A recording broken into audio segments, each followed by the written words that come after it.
IFFK എന്ന് പറയുമ്പോൾ തന്നെ മനസ്സിലെ ഏറ്റവും വലിയ സന്തോഷം ധാരാളം നല്ല സിനിമകൾ കാണാൻ സാധിക്കും എന്നുള്ളതാണ്. പ്രത്യേകിച്ച് വേൾഡ് മൂവീസ്. നമ്മൾ പലപ്പോഴും വീട്ടിലിരിക്കുമ്പോൾ വിചാരിക്കും സീരീസൊക്കെ വാങ്ങി സിനിമകൾ കാണാം എന്നൊക്കെ വിചാരിക്കും. പക്ഷേ IFFKയുടെ സമയത്ത് സിനിമ കാണുന്ന പാഷനോടുകൂടി ഒരിക്കലും നമുക്കങ്ങനെ സിനിമ കാണാൻ സാധിക്കാറില്ല.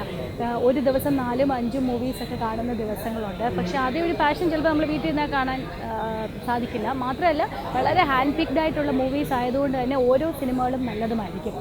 ഇതിപ്പം എൻ്റെ 7ാമത്തെയോ 8ാമത്തെയോ ഫിലിം ഫെസ്റ്റിവലാണ്. അപ്പോൾ ഈ ഫിലിം ഫെസ്റ്റിവലിന് ഞാൻ ഇഷ്ടപ്പെട്ട ഏറ്റവും വലിയ കാര്യം ഈ ഫിലിം ഫെസ്റ്റിവലിലുള്ള മൂവീസ് തന്നെയാണ്. ഒത്തിരി നല്ല മൂവീസ് ഉണ്ടായിരുന്ന ഒരു ഫെസ്റ്റിവലാണ് ഇതെന്ന് എടുത്ത് പറയേണ്ടിയിരിക്കുന്നു. ധാരാളം നല്ല സിനിമകളുണ്ടായിരുന്നു. എൻ്റെ പേഴ്സണൽ ഫേവറേറ്റ് സിംഗ് എന്ന് പറഞ്ഞ മൂവിയാണ്. ഒത്തിരി ഇഷ്ടപ്പെട്ടു. സിംഗിന് അവാർഡ് കിട്ടുമെന്നൊക്കെയാണ് എൻ്റെ ഒരു എക്സ്പെക്റ്റേഷൻ. പിന്നെ കാണാൻ സാധിക്കാതെ മിസ് ചെയ്ത് പോയ കലന്തൽ എന്നൊക്കെ പറഞ്ഞ മൂവീസുണ്ട്. അതൊക്കെ മിസ് ചെയ്ത് പോയത് എനിക്ക് ഭയങ്കര വിഷമമാണ്.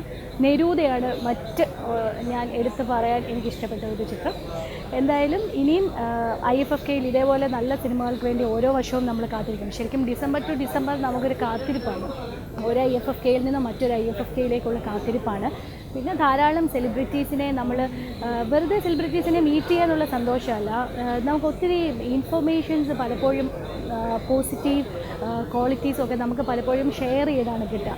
അങ്ങനെ IFFKയുടെ ഒരു സ്പെഷ്യാലിറ്റി അതാണ്. നമ്മളറിയാത്ത ധാരാളം കാര്യങ്ങൾ സിനിമകളെക്കുറിച്ചും സെലിബ്രിറ്റീസിനെക്കുറിച്ചും ഒക്കെ അറിയാൻ കിട്ടുന്ന ഒരു വെന്യൂ കൂടിയാണ് IFFK. ഡെലിഗേറ്റ്സിനെ കുറിച്ചിട്ട് എനിക്ക് തോന്നിയിട്ടുള്ള ഇത്രയും വർഷത്തിനിടയിൽ തോന്നിയിട്ടുള്ളൊരു കാര്യം എന്താണെന്ന് വെച്ചാൽ, നമ്മൾ പല ഫെസ്റ്റിവൽസിലും നമ്മൾ ഈ വർഷം പോയി കഴിയുമ്പോൾ വിചാരിക്കും കഴിഞ്ഞ വർഷം പോയതല്ലേ, ഈ വർഷം നമുക്കെന്നാൽ ഒന്ന് സ്കിപ്പ് ചെയ്തേക്കാം എന്ന് വിചാരിക്കും. പക്ഷേ IFFKയിൽ വരുന്ന ഡെലിഗേറ്റ്സിൻ്റെ കാര്യത്തിൽ മാത്രം ഇത് ബാധകമല്ല.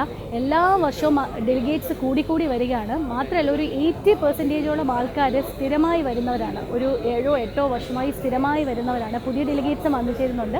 മാത്രമല്ല നമ്മൾ പലപ്പോഴും പറയാറുണ്ട് നമ്മുടെ കേരളത്തിൽ വളരെ അച്ചടക്കത്തോടുകൂടി ക്യൂ നിൽക്കുന്നത് കാണുന്നത് ബിവറേജസിൻ്റെ മുന്നിലൊക്കെയാണെന്ന് കൊണ്ട് കളിയാക്കാറുണ്ട്. പക്ഷേ അത് വളരെ തെറ്റാണ്. IFFK വെന്യൂസിൽ വന്നാൽ നിങ്ങൾക്ക് കാണാൻ പറ്റും എത്ര ക്ഷമയോടുകൂടി 2, 2.5, 3 മണിക്കൂറും നിന്ന് സിനിമ കാണുന്ന സിനിമകൾ വരെയുണ്ട്. ക്ലാഷ് എന്ന് പറഞ്ഞ സിനിമയ്ക്ക് വേണ്ടിയിട്ട് 2.5-3 മണിക്കൂറൊക്കെ ക്യൂ നിന്നിട്ടാണ് ഇവിടെ ആൾക്കാർ സിനിമ കണ്ടത്.